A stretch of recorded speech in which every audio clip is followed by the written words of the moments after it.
Here's Brody Brazil. Okay, I thought this was a pretty interesting way to look at trades across Major League Baseball in the last 5 years. And we can do this now that the 2022 deadline has come and gone, and we can understand the math here from 2017 until now. Now, this looks at all the franchises across Major League Baseball, but it's only the distinct trades by organization, meaning a transaction where a player was actually acquired by a team. So that's what we're looking at here. And the spectrum goes all the way from the Rockies, who are at about 25, to the Rays, who are close to 125. So almost a 5-to-1 ratio from the most active team to the least active team.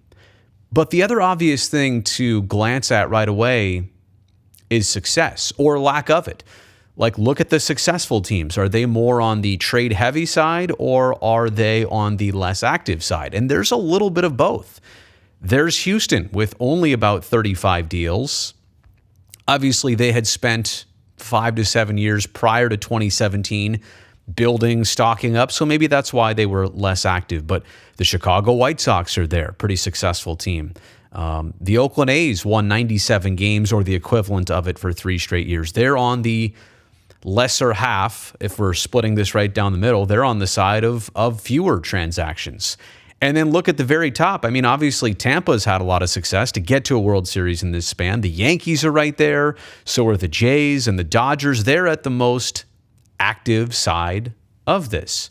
So look, I'm trying to figure out, what does this all mean? Is there a correlation to the amount of deals and the success that you'll have? Or, is it the inverse? Is it fewer deals means that you didn't have much to do and you're already all set to go? And what I've concluded here is really there is no answer.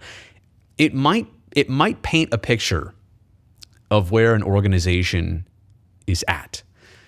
Like, have they already built up? Are they just trying to, add the complementary pieces? And maybe like in Houston's case, maybe that's what was happening here. I think Chicago's case, it was more of an internally built organization. So they were kind of milking off of their own pipeline than trying to bolster from the outside.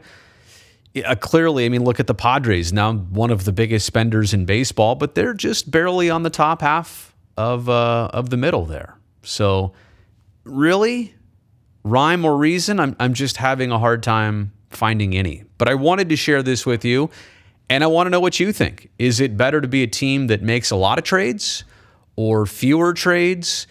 Because there is a ton of criticism surrounding the Rockies. At this past deadline, they basically didn't do anything. And they came out and said afterwards, well, we made our team better. The fans went nuts. Like, what?